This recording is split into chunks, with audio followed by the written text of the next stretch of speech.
Hello, everybody, and welcome to this very, very, very special one night only interview. It's a conversation with the makers, the creators of Mostly Music, The Journey of the Chorus of Westerly, the new documentary that is all about the chorus. And so I'm really excited tonight. I'm going to be joined by the director of the film, Caswell Cooke, the videographer of the film, the editor, Chris Walsh Productions, and Chorus of Westerly executive director Ryan Saunders, and music director Andrew Howell. And now I just feel like it's a fitting thing to start this show the way that Ryan has made me start everything that I've ever done for the Chorus of Westerly. Ladies and gentlemen, grab your kids, parents, grandparents, and pets around the internet, and please enjoy whatever this is. Ryan, hey man. Hey man, welcome to the internet. It's a great new world. Are you excited? Oh, I'm pumped. I'm excited. It's so nice to actually have an event where people are coming and we have, an actual audience. I mean, virtual is great too, and we'll do lots of that, but we're really excited, and we're really excited to show this film, especially because we started filming it, 5 or so years ago, and it's nice to see my hair when it was browner than it is right now. So I'm very excited. I get it, man. I've been doing these live streams like 30 times a week for the last 5 months, and I just am watching my hair get grayer and grayer on my temples. Anyway, enough of that. Let's bring on your partner in crime, the second ever music director for the Chorus of Westerly, Andrew Howell. Hey, Andrew. Hello. Thanks for having us on. Thank you. I can't wait we have a lot of stuff to get into. Are you excited for the film? Very excited. As Ryan said, we've been working on this thing for quite some time, and to finally be able to actually share it with the world is tremendously exciting. That's awesome. I'm really excited. Spoiler alert, I saw it this morning. And I had to for these reasons. All right, let's bring on the creative team behind the film. Here is director Caswell Cooke and Chris. What do you editor, cinematographer, all of the above? Chris Walsh Productions. Hey, everybody. I'll take it. Awesome. So how did this thing get started? Why was there a documentary? Who approached you? Caswell, Ryan? Who decided there needs to be a documentary of the chorus? Kaz, you want to answer this? Because I believe you had something to do with it. Well, I had done a documentary with Chris about 10 years ago on a group called Chad and Jeremy, a British group from the 60s, rock group. And we went through a lot of troubles and turmoil to get it done. But then we did it, and it was complete. And I said, all right, what's the next adventure? And I always had wanted to tell the story of the Chorus of Westerly. And I talked to Ryan and Andrew and said, look, this is how I'd like to do it. And, we just started rolling, not tape, but we started rolling film.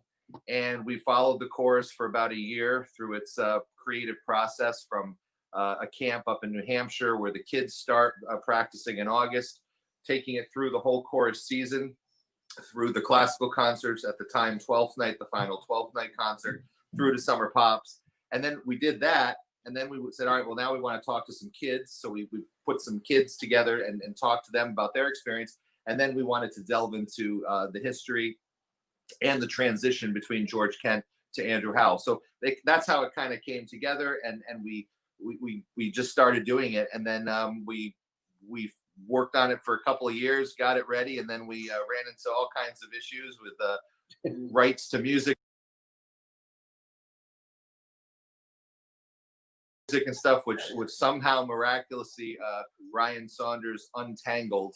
and raise an exorbitant amount of money to make this thing possible. I don't know how he did it. And I'm actually still not going to believe it until Sunday night at 8:57 when this thing has finished playing.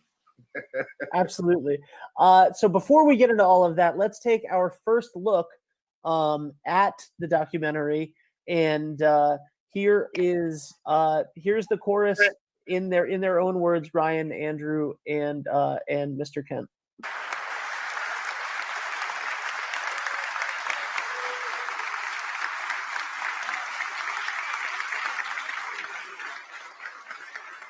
The Chorus of Westerly produces in a small town in Rhode Island what organizations in Boston and New York and other large cities have a lot of trouble doing. It's one of the most unique intergenerational community organizations, I think, in the entire country. And not just because of the music. It is a musical organization because it's a community chorus, but it is an organization that has touched the lives of thousands of families in a small New England town for 57 years.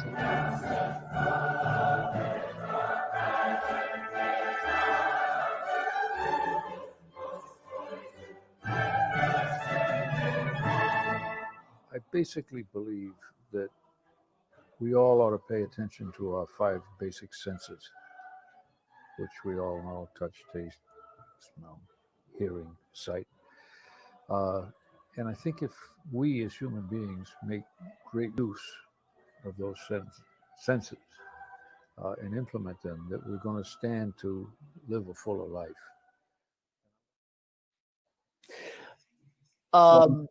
Yeah, so I love that sentiment that, and so as it said, George Kent, the founding music director, the founder of the Chorus of Westerly, from 1959 to 2012, which is such an incredible span of time.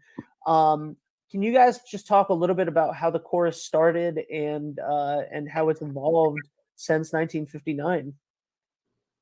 I guess I'll take that one. So, I mean, the chorus started, I mean, we just heard it started in 1959, and a very, very young George Kent, who was in his early 20s at the time and was a graduate student at the New England Conservatory of Music, had just finished up his degree at the University of Rhode Island, and the organist and choir master at Christ Church. Really, he's always been a visionary kind of human being and had a lot of visionary people around him. And really, he thought kids could go out, kids in particular, could go out there and do music that was beyond just Sunday service, which is really the only place besides public school where kids were getting music back in the late 50s and early 60s.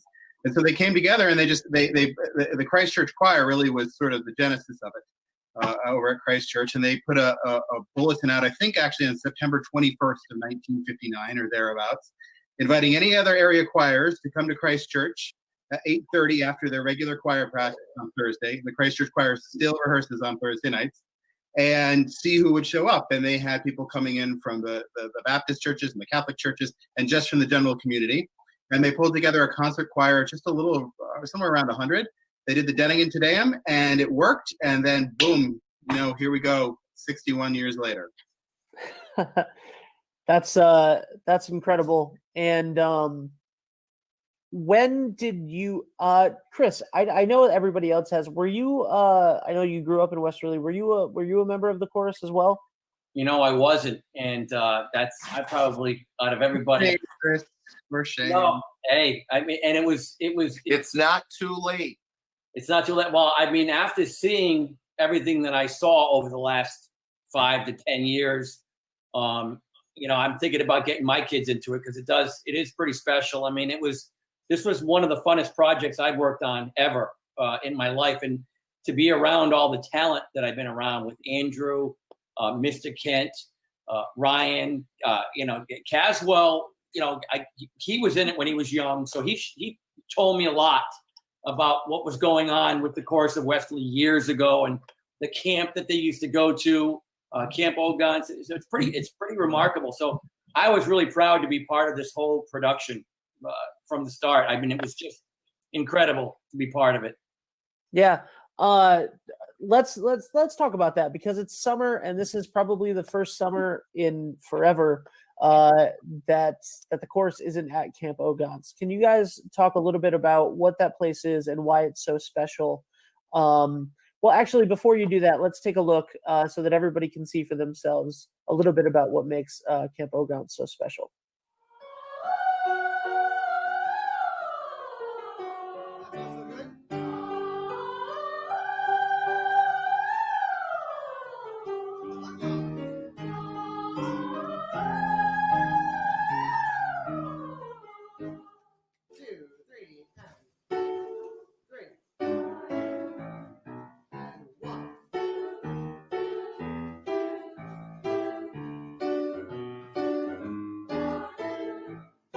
I joined the chorus of Westerly in 1995, so my first experience with the chorus was coming to camp, which at this point I'm convinced was really the selling point for me, and I think it is for a lot of the kids who join the chorus. The camp experience gives them the opportunity to get to know each other in a way that they just don't get in the rest of the year. They spend an entire week together. It's an intense bonding experience for all of them to be able to get to know each other and play games and really become the team that is the chorus of Westerly.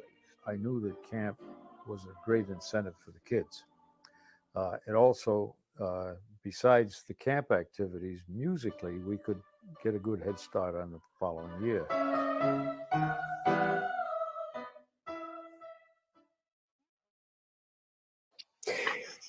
Now, I know that even though the chorus isn't officially there, I know that a lot of chorus members and have found their way up for vacation this summer. So what is so special about Camp Ogons? And you guys go into it, everybody goes into it in wonderful detail in the film, but could you guys just give us a little cliff notes about what makes Ogons so special to you? I think Andrew should go that one. That way? This way? Yeah. Over here, yeah, me. So as the charming, attractive young man in that video said, for the kids in general, getting to spend that week together up there in intense community and really just spending 24 hours a day with each other doing, everything from eating and playing and making music is what makes it really special. And to go up as an 8 or 9 year old, usually relatively afraid to be away from their parents for the first time, and then to be kind of put into what is a new family for the week and a new community, and the older children take care of the younger kids, and there's this wonderful feeling of being a part of something immediately that you're kind of thrown into suddenly 4.5 hours away from your family. And it has a way of kind of seeping into your soul, and you can never really get it out of you. So the place Ogons is a beautiful camp up in New Hampshire that is owned by Lynn and George Kent, and has a tremendous history. But I think a lot of it is the fact that we create what we do in that space. And so all of it put together makes it into something, that people consider a second home. Yeah. And so why was it I know that Andrew, I believe you went up as well. I know Caswell, you did. Yeah. And one of my best friends, who's a former chorus member, wanted to get away for the weekend, and immediately I was like, he said he was going up north. I was like, there's no way he's not going to Ogons, and sure enough, he did. How does it feel not being there this summer, and how was it to be there without the chorus? I mean, it was lovely to get up there and to see the place and to know that it was still the beautiful camp that it always is, and we got to do a lot of social distancing and delicious food and get on the lake and actually do the things that we typically don't get to do. At least I don't get to do because I'm usually busy running a camp at the time.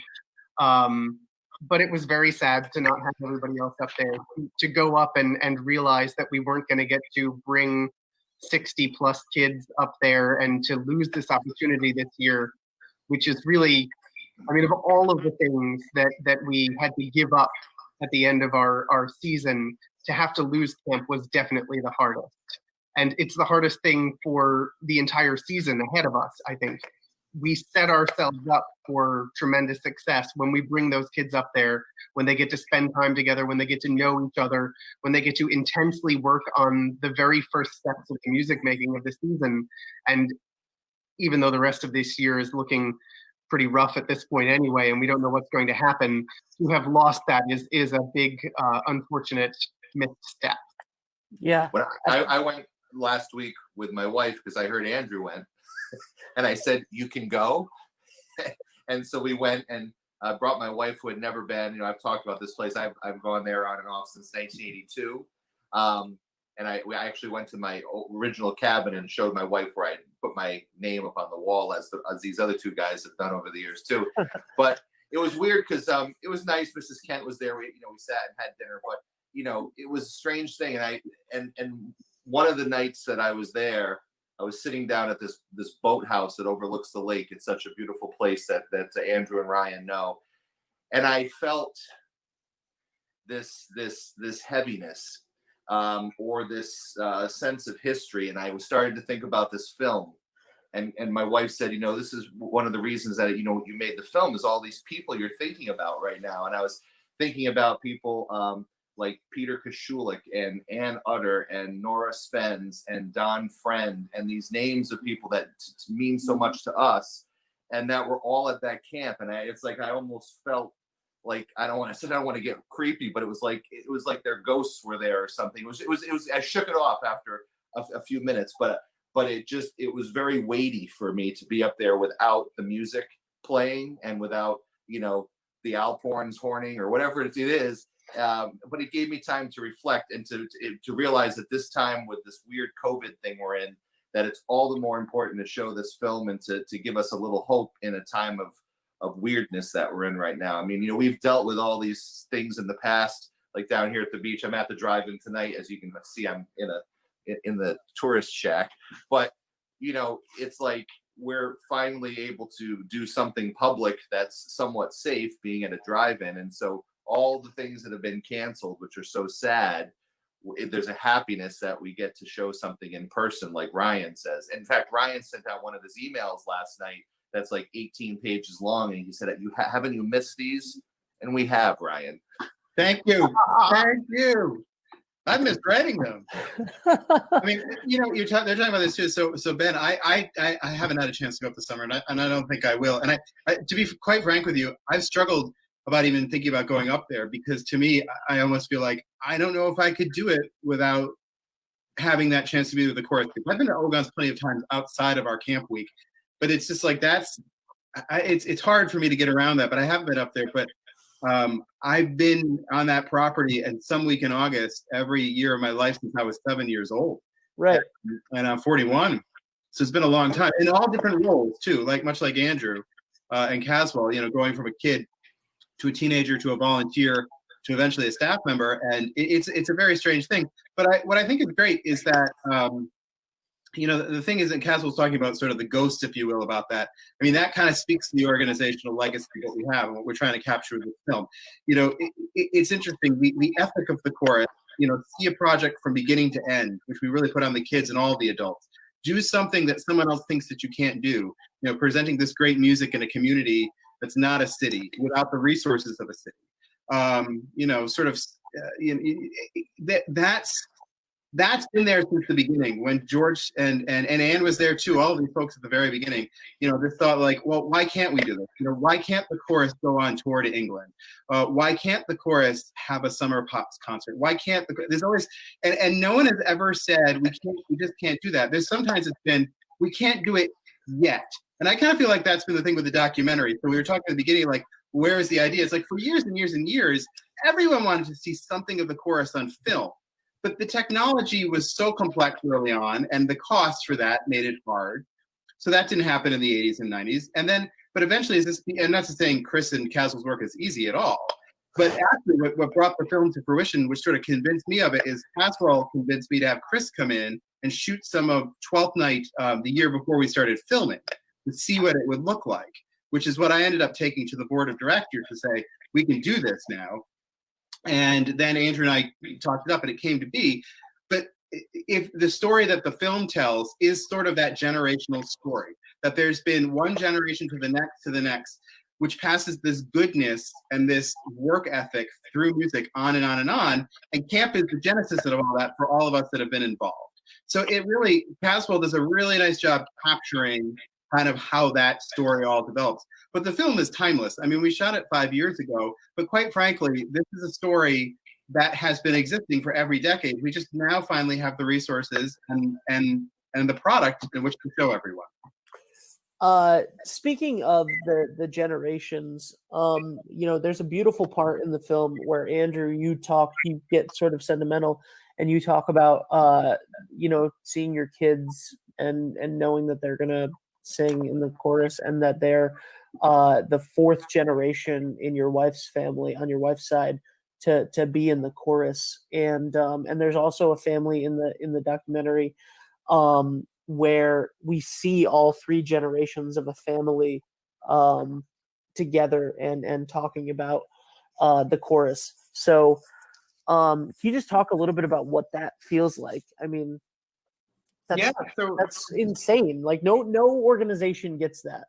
That is definitely one of the things that makes the Chorus of Westerly so very special, is that we have children and adults working together on the same incredible product and making this happen, so that you have those 8 and 80-year-olds on the same risers together, which allows families to sing together from, when they first start to be able to read until they can't sing at all anymore. And it allows the entire lifespan to be together, which is an incredible thing.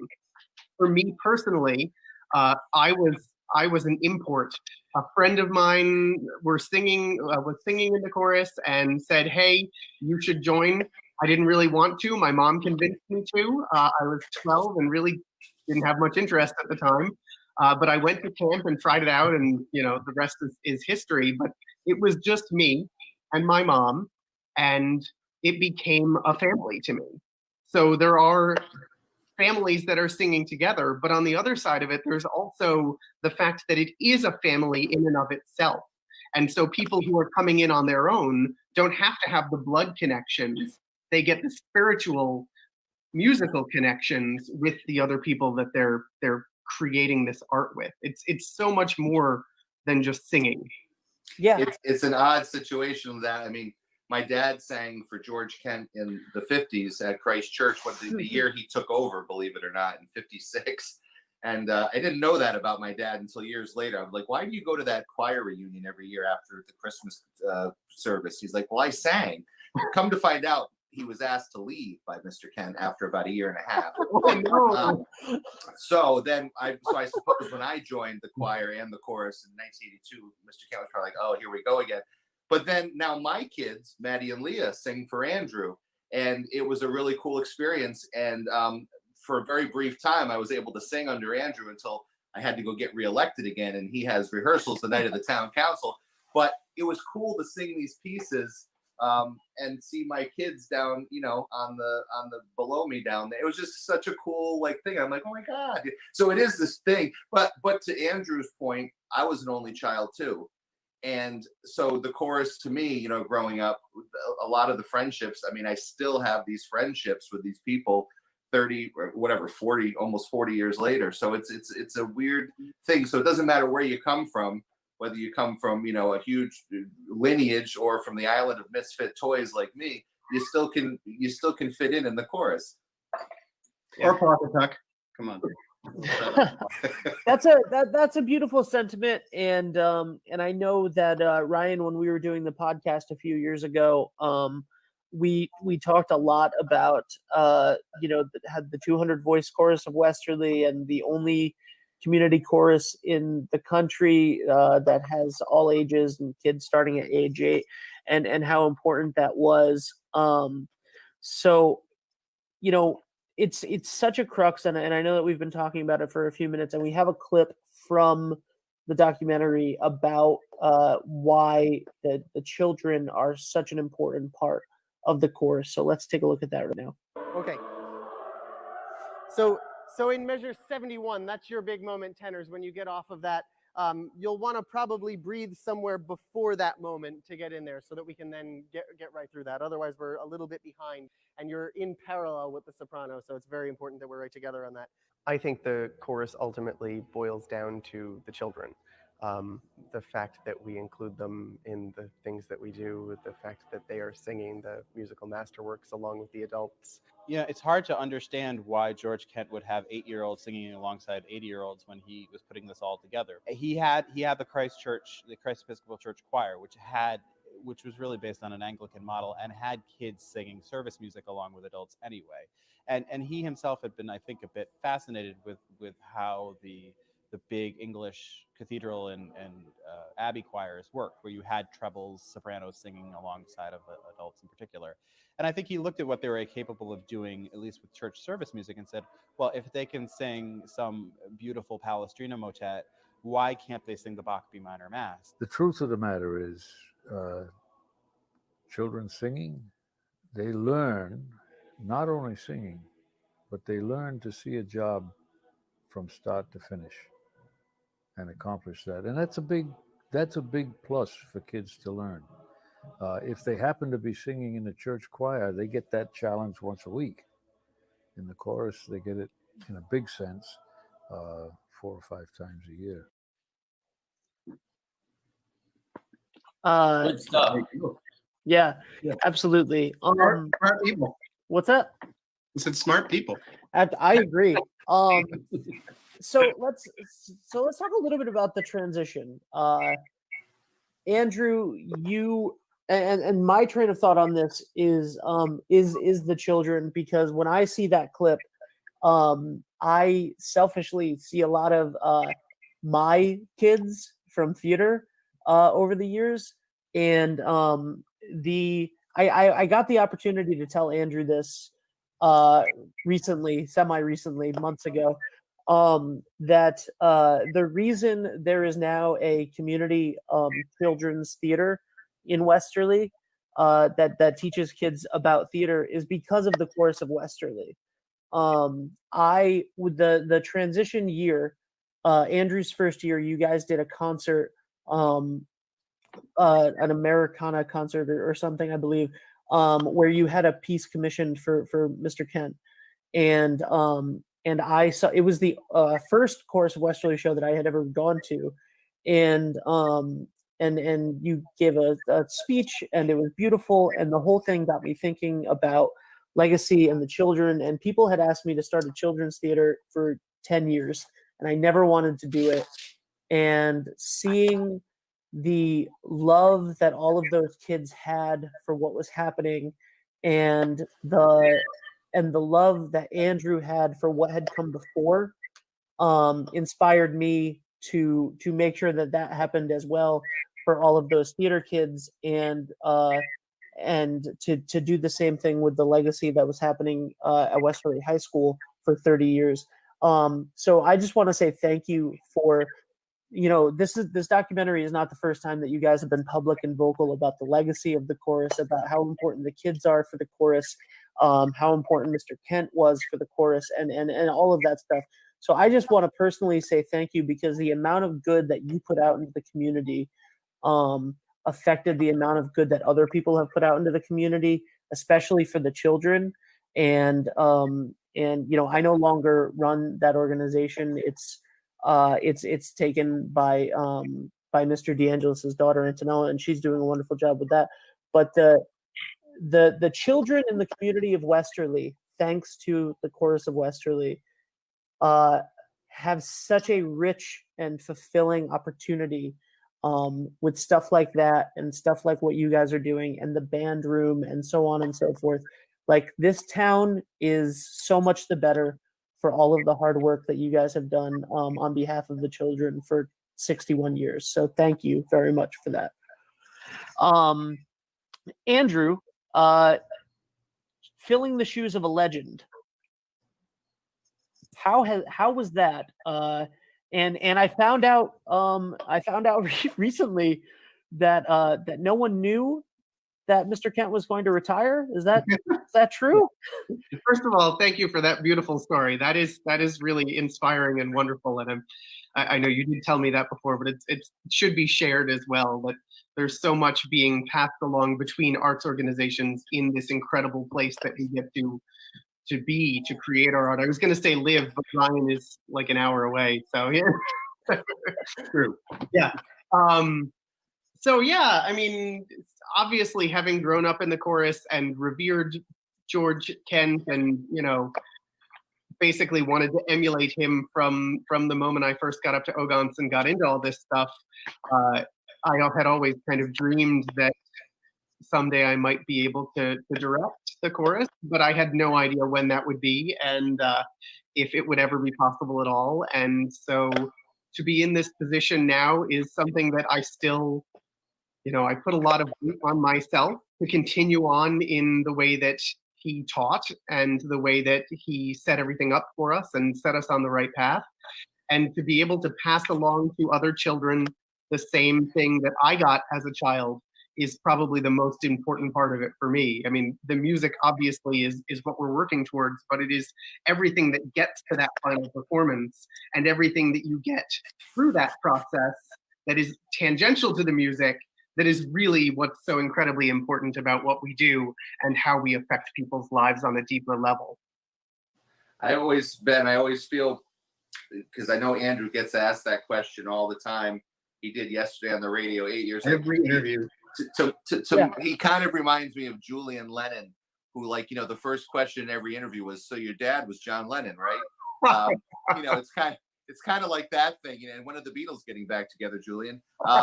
But I was on the board when the transition was taking place, and so I remember the finalists, and Ryan will remember too.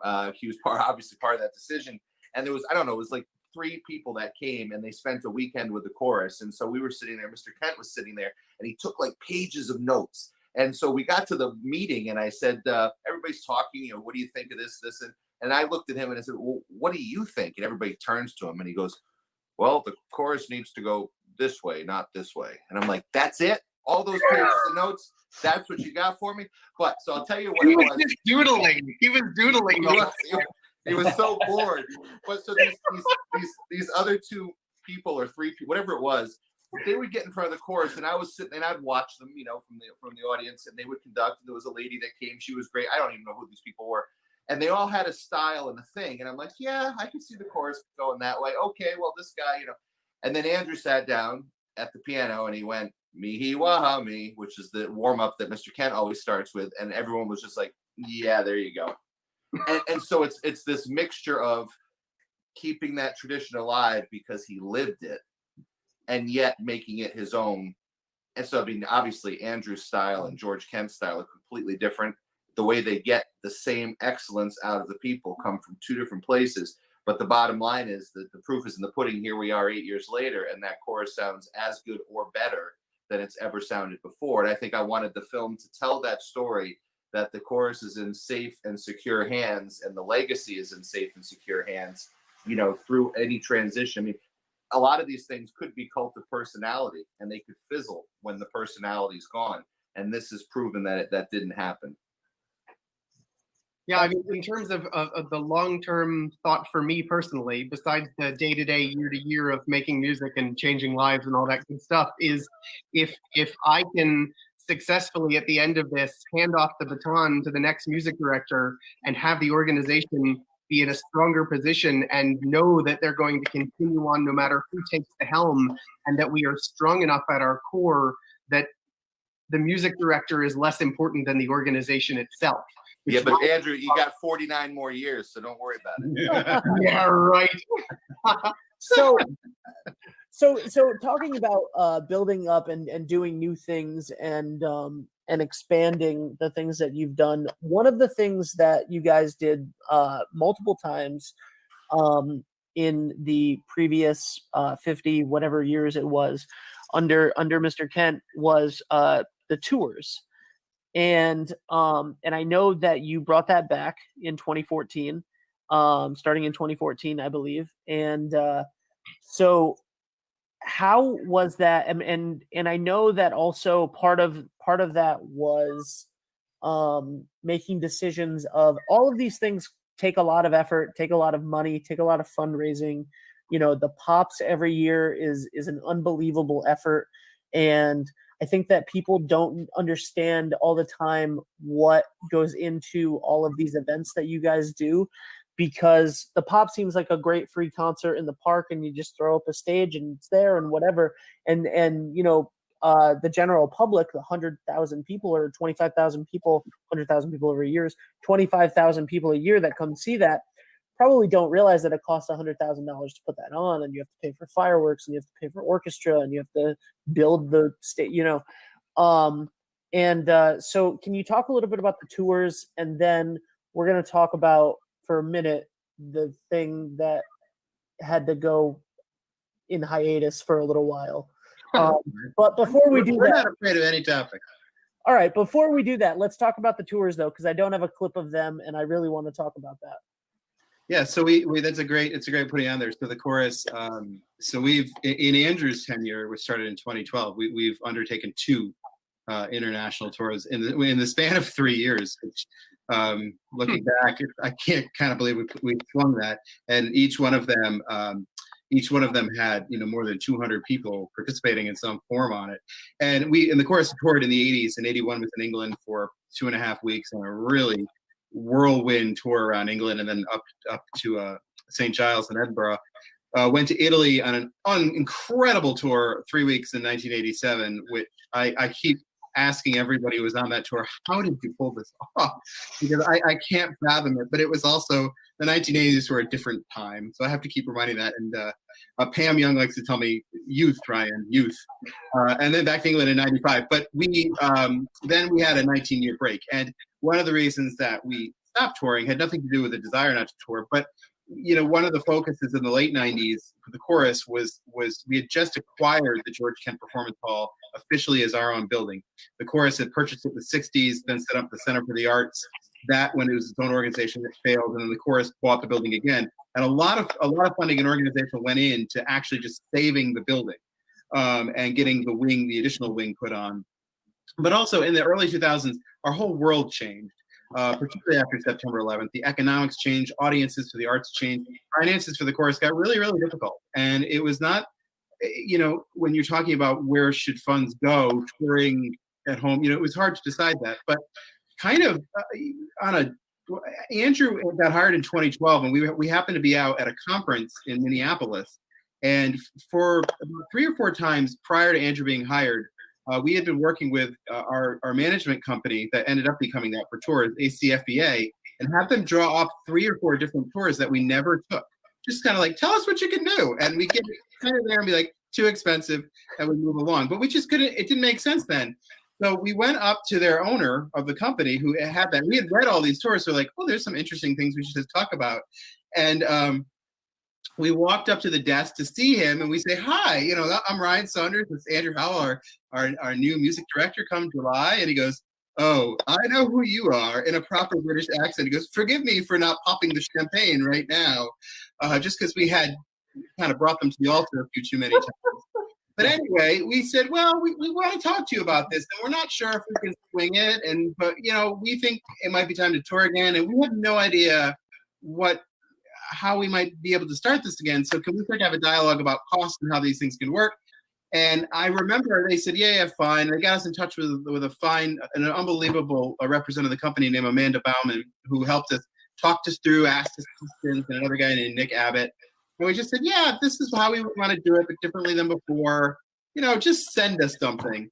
And we were at Ogon's at Choir Camp. I said to Andrew about a price and a structure. It's like, well, if it comes in at this, we can definitely do it. And if it comes in over, we just nicely say thank you when we put it on the shelf, and we've tried, and it came in far under what we expected. So I remember saying, and the chorus at this time, I should be honest with everybody, was in kind of difficult financial shape. But one of the things we had been talking about was to get the chorus back on the map again, and to get donors re-engaged and membership really going. We need to take a risk and take a big splash. So let's put this out there to the singers and see who wants to participate.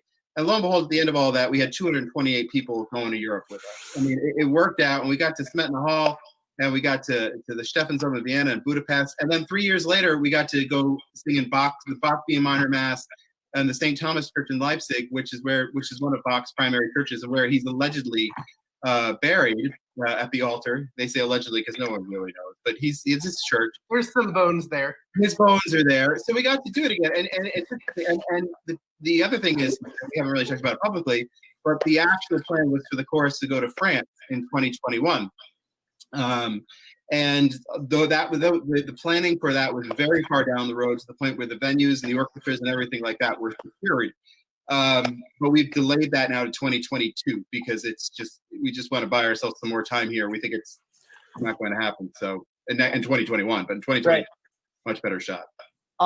So the stuff that's in the film of the tours, Chris and Caswell, did you guys go with them to Europe for one of the tours for the documentary? And if not, can we make that happen in 2022, guys? Well, I got a lot of cell phone footage that we ended up having to use. Unfortunately, I wanted to go. Hey, that was good cell phone footage. This is a fine piece. Can I tell you, that cameraman worked cheap. Well, listen, now that we pulled this thing off, when the tour happens to France, man, I'm going. But listen, the thing about this is that we were lucky that we, live as we do now, and that Ryan had cell phone footage. Because when we started talking about the first tour in 1981, there was no footage. There was pictures. They were very nice. And what Chris would always say to me, and this is what makes this documentary great, it's the way Chris put it together. He puts everything together with the music first. A lot of things you'll see, they slap the music on after. Chris starts with the music, and every single edit is to the beat of the music because he's a DJ.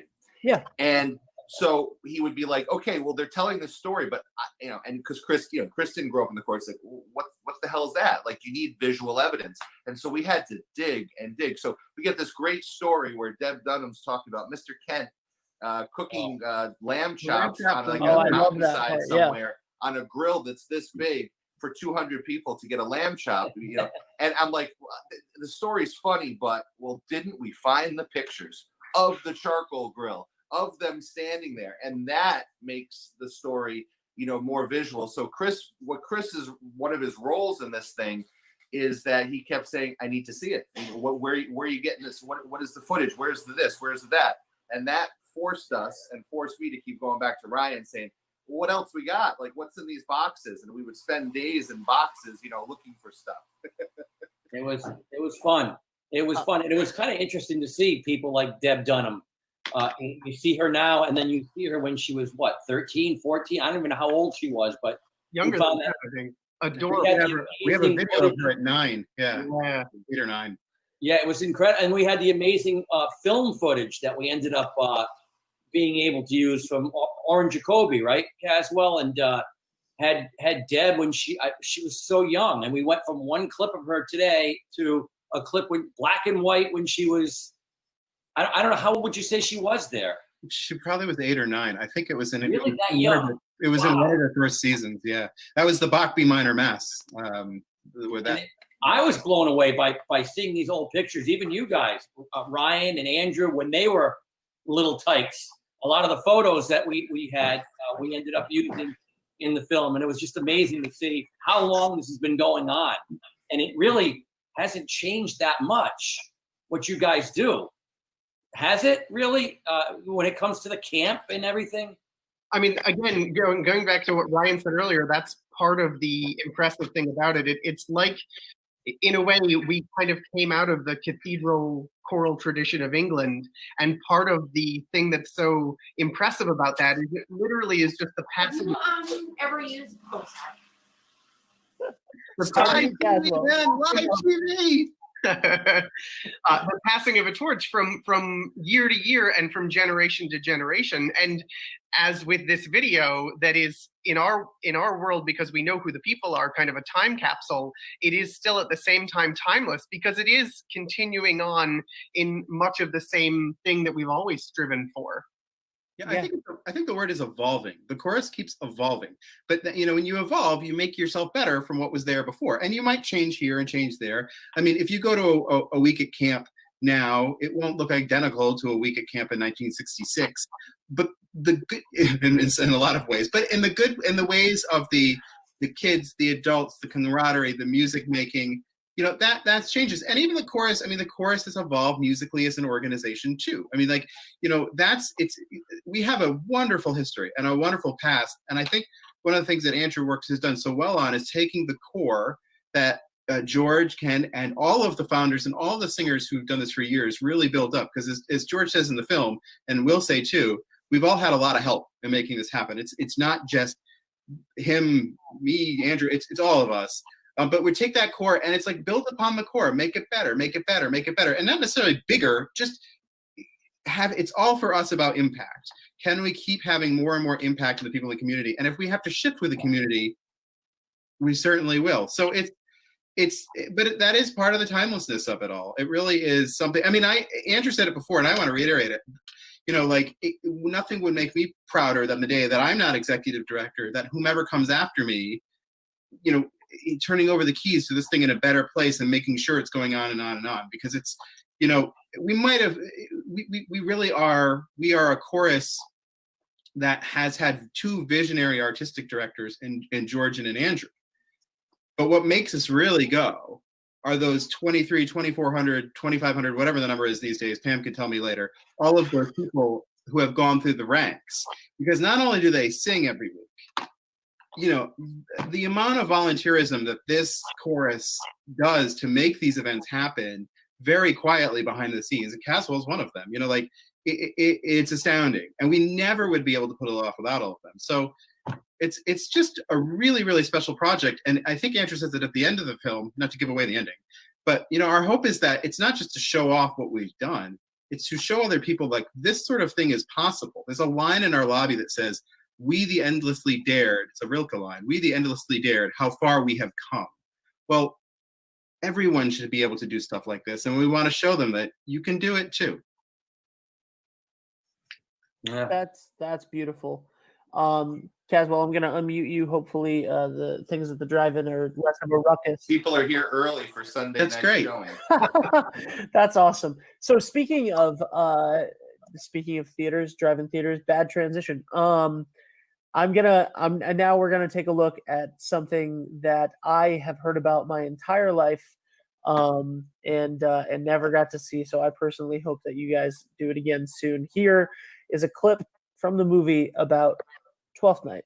If anything, it was artistically glorious because of spectacle. There was always something wild happening every year, and it was a can't miss kind of event. As with everything the chorus does, we do it big or we don't do it at all. So 12th Night is a really just jam-packed weekend. And it was an incredibly successful event where not just large audience numbers came to it, large amounts of community members outside of just singers in the chorus got a chance to be in the play and to be a part of it. You're talking a cast of 100 or so every year. It's still a successful show, and at some point it would be nice to do another type of 12th Night again, or to bring 12th Night back the way it was. It was logical to say, okay, now is the time to take a little break from this and to see what our world is like without 12th Night.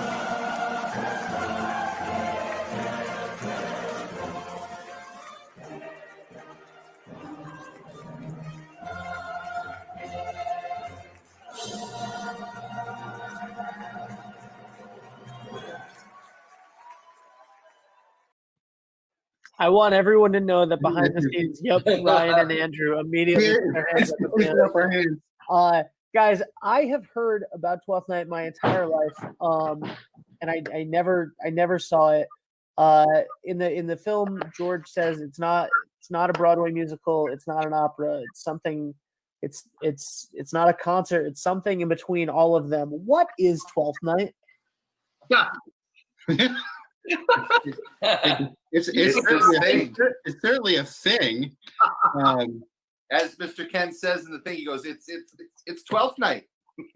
It's 12th Night. I think I said it's like if an opera clock crashes into a circus that crashed into a Christmas pageant. Yes. You did say that. I do remember that. It is and still is a representation of all of the lively arts form in one show.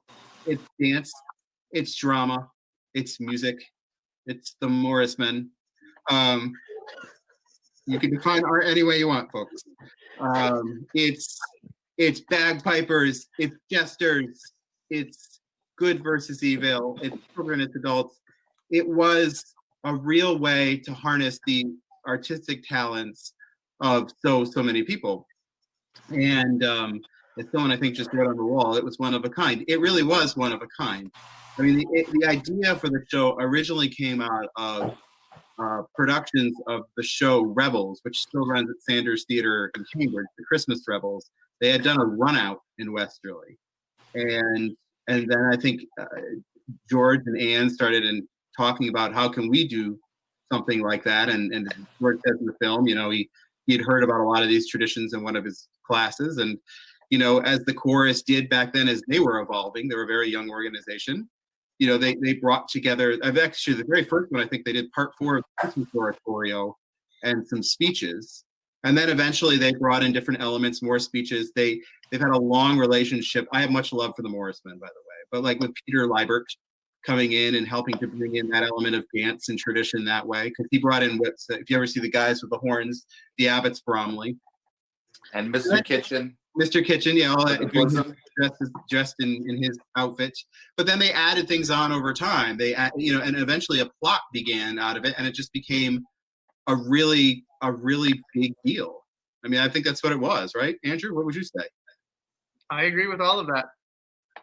But it's an original show, right? With an original script. And was it Anne that wrote the script for years? Am I wrong on this? Is all stuff that's just been passed down. Yeah, Ann Utter wrote Twelfth Night and produced it really for the chorus up until she passed, which was I think 2006, 2000. That was one of her last shows. Forgive me for not remembering the actual year. And then after that, her very last show, Harvey Blanchett helped her finish it. And then Harvey took over the duties for sort of the final 9 or 10 12th nights. I can't remember how many that Harvey wrote specifically, but he took over for Anne. And Harvey, I think, has a creative writing degree from Ithaca, so it made some sense for him to do that. But he'd also been in the show essentially since birth, so he knew it inside and out. So really, much like the chorus, only had 2 music directors. We only had 2 playwrights, if you will, for the show. But it was original every year. There were certain core elements that were the same every year. And that was sort of what we would call the court scene and Father Christmas's farewell, and really a really glorified curtain call at the end where we would sing the Boar's Head Carol.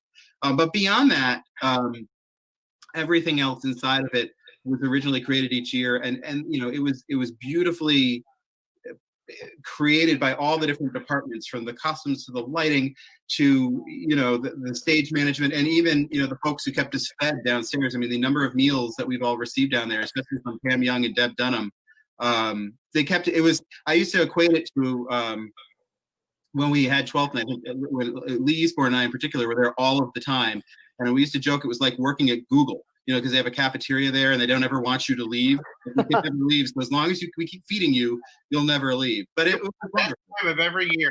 Yeah, the building always smelled great. Chris, that was the first thing you filmed. You know, being an outsider from the chorus of Westerly, what was it like going into the chorus hall and bringing the cameras and seeing this, you know, New York, London level production in the middle of Westerly? It was incredible. I had seen the show a few times before that, so I kind of knew what to expect. But what I didn't know what to expect. Your dad was in it. That's right. That's right. He was in it a couple of times. Say the line, Ryan. The voice of the tender line. Yes. I was in many scenes with him. I was off in the tree, the guy who held the tree, but I was the tree really laughing, shaking from behind. No, but it was amazing, and I was blown away by something I wasn't expecting the day that I went to film it. Was what happened before the show, when Ryan got everybody together, and it was the last time he got everybody together. Something that, again, talking about the traditions that you guys have done throughout the years. So I wasn't even sure, and Caswell said, "You got to go downstairs and shoot this." What do you? I'm up here. I'm ready to shoot up here. What do you mean downstairs? We go running downstairs, and I had I think Mike Murray, my other cameraman, with me, and wasn't really sure what was going to happen. So they're going to do a little warm up thing, and you guys sang, what was it Hallelujah? Hallelujah, chorus. Yep. Yeah, and it was I was sitting in the middle of it, like I wasn't prepared for it to happen, and all around me, everyone was downstairs. Where was that? Where were we? We were in like a We're in the rehearsal room downstairs. the rehearsal room, Yep. and they just started singing that, and I was like, what is happening? I was in the middle of it all. They're singing all around me, and it was just like heaven. It was heaven, and it was kind of touching too, because there was some tears, and because it was the last time. And I think Andrew got a little teary-eyed too. A lot. Yeah. Yeah, I got emotional watching that this morning. So That's the point of the film, man. exactly. We have a couple minutes left, and I would be remiss if we did not talk about one of the biggest events of the year. As Ryan says, one of the most important events of the year. I truly believe that in Westerly every single year. Take a look at the origins of the Summer Pops. I thought, we can do something a little unique in Westerly. We could do a Pops concert on the post office steps, which is where we started. And yet I could involve the chorus as well. So it became a large community event.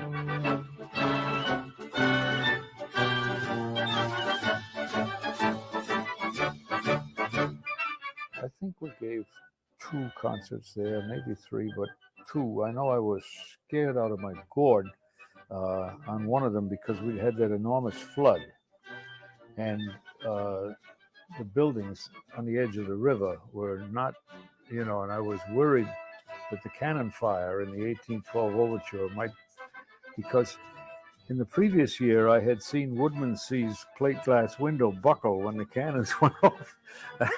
So let's hope we get through this. And we did. But it also meant shutting down US Route 1. That's not too easy, particularly in the summer. Well, it became clear by 1983, by the third one, that it was becoming a public safety issue if they're going to continue this. So the chorus approached the Westerly Public Library about using Wilcox Park, and it moved into the park. And then suddenly, almost a perfect formula was found, and it subsequently has just continued year after year. Caswell, is that your only cameo in the movie? There's 2. There's that one that was filmed by Bob Barber from 1992, I think, or 3. And I think Ryan's down in front of me. I am. In the tenor section. Bob Anthony's with us up there. And then there was another little segment in 12th Night that I stuck myself in. Awesome. So Summer Pops, most beloved event of the year in Westerly every single year.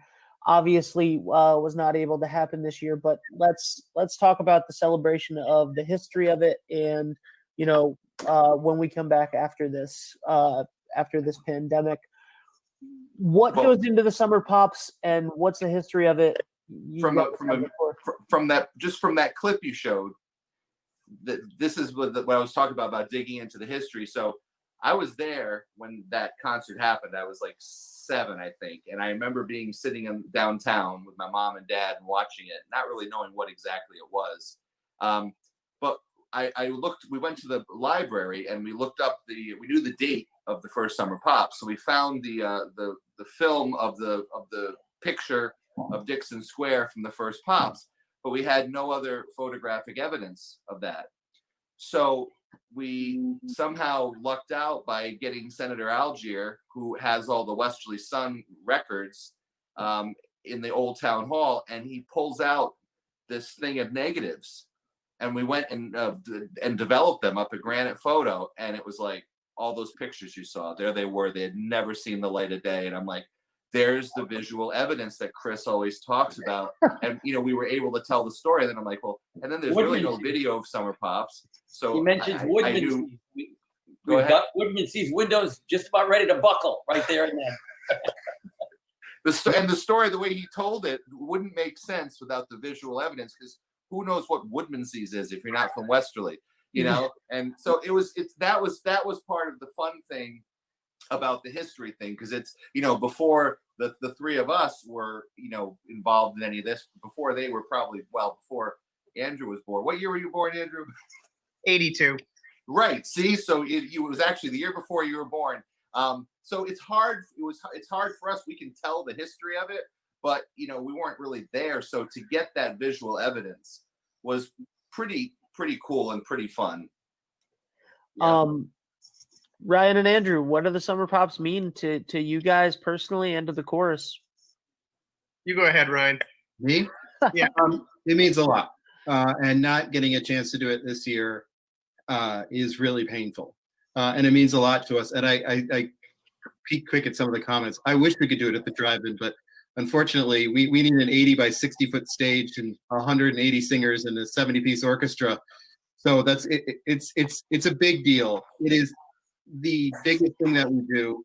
It is the most stressful event that we run because of the nature of running a concert like that. And again, we're the only community chorus that does an event like this in the country. Some orchestras do it and some towns and cities do it, but the chorus that produces it. But the thing is about it, it's the most magical evening we do. It is the night where we can fulfill our mission to the greatest extent. And our mission is to nourish, is to harness the power of music to transform lives and nourish the soul of the community. If there's a better night and a better way to do that than Summer Pops, I don't know how. But it's become this birthright for us now. And even if you're not there for the music, even if they're just to have a picnic, watch some fireworks and see your friends, I mean, it's been a night we all get together with our friends from all over, and it's just such a wonderful, special evening. And to me, I was there at the early days too, because I was born in the 70s. Barely. But I was in a stroller early on, but I was around. To me, the Hops it represents all that is good about our greater community, and nothing brings us, frankly, as singers, as much joy as getting up on that stage, or singers or executive directors and looking out at that sea of humanity out there, and realizing how special of a place Westerly, Pawcatuck, Stonington, our whole area is, and how wonderful these people are, because all that money we have to raise. Because every year I get up there and I tell them, we need to help us donate money. We raise it every year, and we couldn't do it without it. So I can't tell you how hard it's been not to have camp, but also not to have Summer Pops in particular, because we just love giving it back. It is our gift back. So this year we kind of look at this whole film as sort of our gift back to the community in lieu of being able to perform for you live. And I have to say, I was a bit disappointed the first time I shot the Summer Pops when Andrew went up on stage. I think it was for the first time. The year that we shot, was that the first or your second one? No, I think that was the second. It was the second. Oh, okay.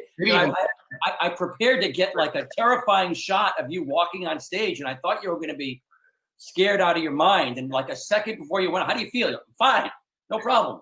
And then you walk up on stage. We had one of our cameramen follow him up on stage, and we came right to where his perspective was, and all you could see was thousands and thousands of people real deep.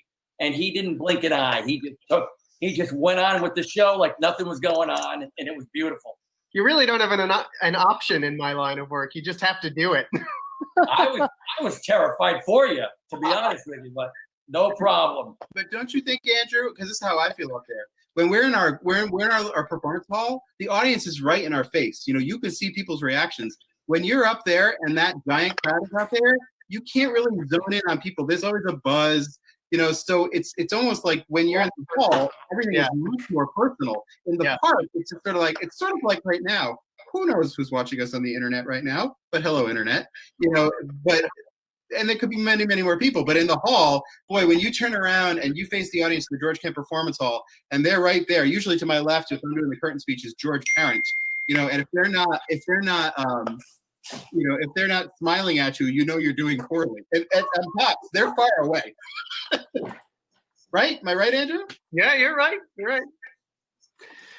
Yeah, absolutely. That's an incredible. I can't believe the Pops is one of them. I have seen the Pops more than anything that the chorus has done, and it's incredible every single year, and I can't wait for that to be back. So, first of all, I just want to say to round out things with the movie, thank you to Ryan and Andrew for allowing this to happen and all of the work that went on to make that happen on the production side and the board of directors for the Chorus of Westerly and everybody. And thank you to Caswell and Chris for taking the time and the effort to make this movie, to document this thing that, like as Pam would be able to tell us the exact numbers, like 2,500 people have come through the ranks, and this is their story. And not only is it their story, but it's the story of everybody who around those 2,500 people who go to the concerts and know and love the chorus and have gotten so much out of it for the last 61 years. So I just want to thank all four of you and everybody else behind the scenes that made this happen and that worked so hard to make the chorus happen every single year, because it is truly a treasure for this town, and something that, as you start off the film by saying, something that is so unique, and it's difficult for a big city like New York to have something this special, and we have it here, and that is a testament to you guys and to everybody who came before. So thank you very much from me on behalf of our entire community. What now and what next?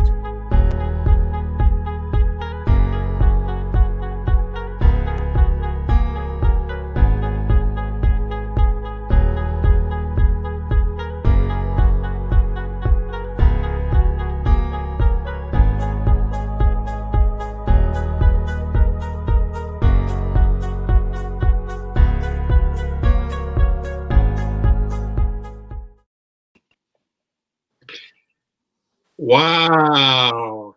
Looking Wow. good, gentlemen. Bravo. I'm glad we all. Andrew, you're in a tuxedo. We finally made it happen and everything.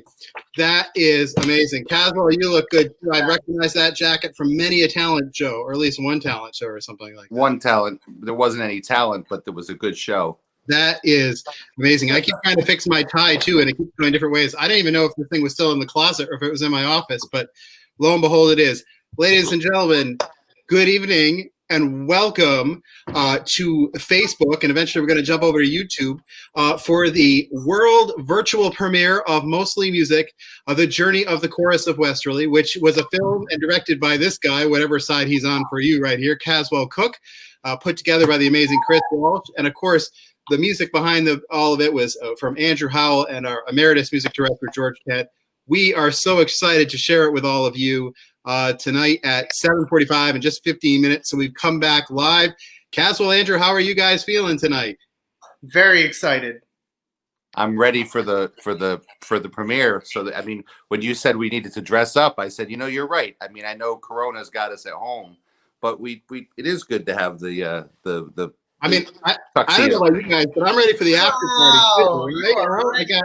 I got the good stuff. Been waiting for this moment here. So I'm all over 21. I checked my ID when I got into my house this afternoon. Everything is good to go.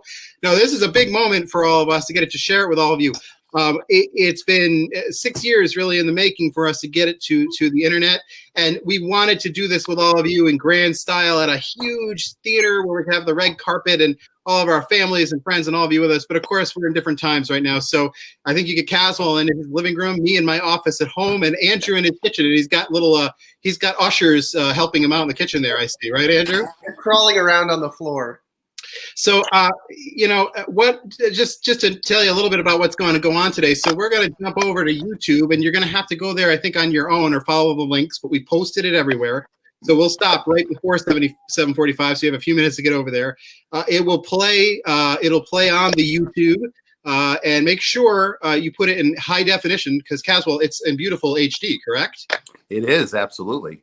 So if you don't know how to do that, when you get to the YouTube screen, you'll see a little thing that looks like a gear. I think it's in the bottom right corner if you're looking at it. If you click on it, make sure you set it at one of the HD speeds, like 720 or 1080 or higher. It goes sometimes it defaults if your internet connection is slow. So make sure you do that. Put it on the big screen if you have in your house. We can't troubleshoot it for you right now. So if you've got somebody technically savvy in your family, maybe make a dry run, because if you go to the site right now, you see the little countdown. But you know you're going to get a bunch of emails tonight, right? Please, maybe if you give me emails, that's fine. I will be with my friend, and we'll be having a good time celebrating here, watching the film. We know the plot already, so how it all shakes out. Don't give away the ending.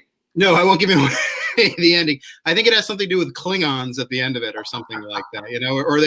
Or we shoot Caswell out of the photon torpedo tube, and he lands on a not totally different play. Before we begin tonight, I would really like to send Genesis is off limits if you're going to go Trek on me. Oh, sorry. Okay, sorry. We'll talk about that in the sequel. Before we get going too far into this, I do want to thank all of you for all of the tremendous support you have given the chorus of Westerly, not just on this film, but for all 61 years of our existence, and especially over the last year. This is a very strange time for us, because it's a year where we're really not going to be able to perform as you know it. 2020 will be a year where the chorus won't be the way you normally see it. But tonight you'll get a glimpse into what the normal is, really, and what we'll get back to. But meanwhile, I'm happy to tell you all that the chorus is doing okay. We are rehearsing again outdoors safely with our children on the beautiful Juanita Preserve of the Westerly Land Trust. The kids are all getting these specialized mini lessons virtually, which is going well. And all of our adult singers in our regular chorus, the symphonic chorus, and the foundations chorus and almost all of them are meeting on Monday nights for some musicianship classes together, and then some singing time together. So there is music being created, and there's product and things we'll give back to you. This is a very new medium for us. So we're doing lectures and podcasts and things like that. So hang with us as we put it out there, but we will be back. We will be singing again in front of you, and those things are happening, but the chorus is doing well. So I want to thank you all for all the support you've given us over the past year, both through just encouragement, but also there's been tremendous amounts of donations to the chorus, and we cannot thank you enough for that. I'd really like to thank all of our friends, particularly Randy Rosenbaum and Todd Trebor at the Rhode Island State Council on the Arts, and all the members of the Council of the Rhode Island State Council on the Arts, and the entire staff.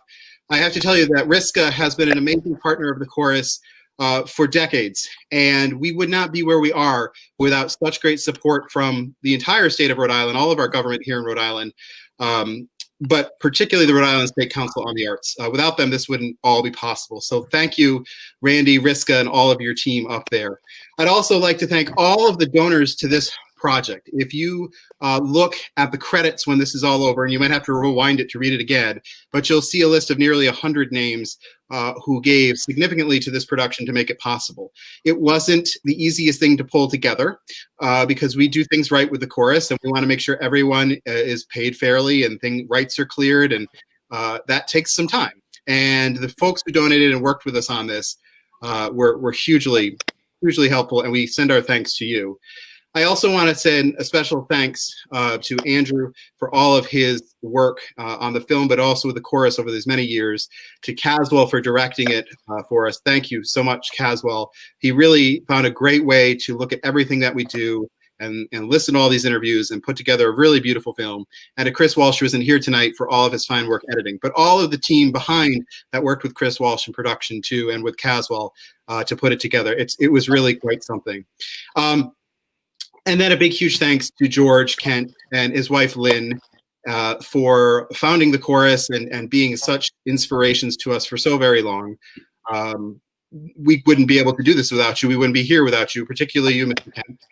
And as three former trebles, I hope you know how much you mean to all of us. But not just to George and Lynn, too. To the 2,400 singers who have been a member of the chorus since 1959.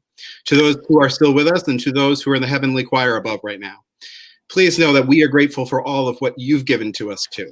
The chorus is a family of which you are a part, and your families are a part. And for those in the community right now with us, you're a part of it too. But it comes back to those singers and all the time and those hours on those risers that you have given to us. Over and over again, rehearsing the first page of the Brahms Requiem, singing long concerts of Verdi and Dvorak and Bach and Beethoven, hot temperatures on those risers, long nights in the rehearsal room. Then us making you write fund drive letters, come to auctions, You know, we ask a lot of you, and we have since the beginning, but together we have done this. This film is a culmination of all of that. This is your film. And to our community and families who have supported us, thank you. Love you very much. We're so glad this is taking place in Westerly. There's a line in our lobby that says, "We the endlessly dared, how far we have come," from Rilke. We've come a long way, thanks to all of you. Thank you so very much. Caswell, is there anything you'd like to say to the good of the order here? Well, I hope everybody enjoys this show. I was trying to look and see what time it is before we have to send people over. Right, but we're good. We're good. I just, there was so many people that, you know, as you mentioned, that helped us, but getting the story onto film was just the most important thing, I think, for all of us, so that we have something to show future generations. And, you know, I think that, boy, in like maybe in 40 years, you know, hopefully we'll be old people then. Maybe you're not so old, Andrew. But some young filmmaker will come to us and be like, "Can we use the footage from when you guys were involved?" You know, but it's nice that we have that, because, you know, we never had that. And so I just think it's, you know, part of chronicling your history, you know, because if you know where you came from, you know where you're going to go. So I'm just proud of the film and the fact that it's a living testament to everything that happened before the three of us, and, you know, up to the present. Very true. Andrew, anything you'd like to add? I'll just follow up on Ryan from earlier and say that a little plug for, if you're watching tonight and say, "Hey, I'd like to see some more from the Chorus of Westerly," that we do have a program that we're still looking to sign people up for on Wednesday evenings. So please feel free to get in touch with the Chorus office at 401-596-8663 or chorusofwesterly.org. We've done 2 of these lecture series already, one with George Kent on the Brahms Requiem, and then just this past Wednesday we talked to Andrew Burnap and John Tafone about Broadway things and what's going on in their lives. This coming Wednesday, we have a journey through Native American music with Chris Newell. So we've got a lot of interesting things going on in this series. We will likely continue it on into the new year as well, but we've got 12 set up right now, and we'd love to have more people involved in it. If you want to learn more about us, please check out our website. It's up to date and ready, and we'd love to see you around.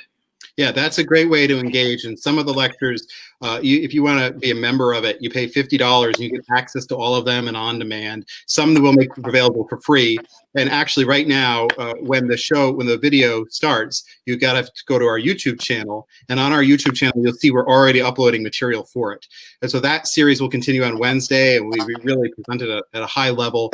On the next level down, starting in a couple of weeks, we're going to start another free web series called The Community Chorus, which will sort of be hosted by me and some other friends.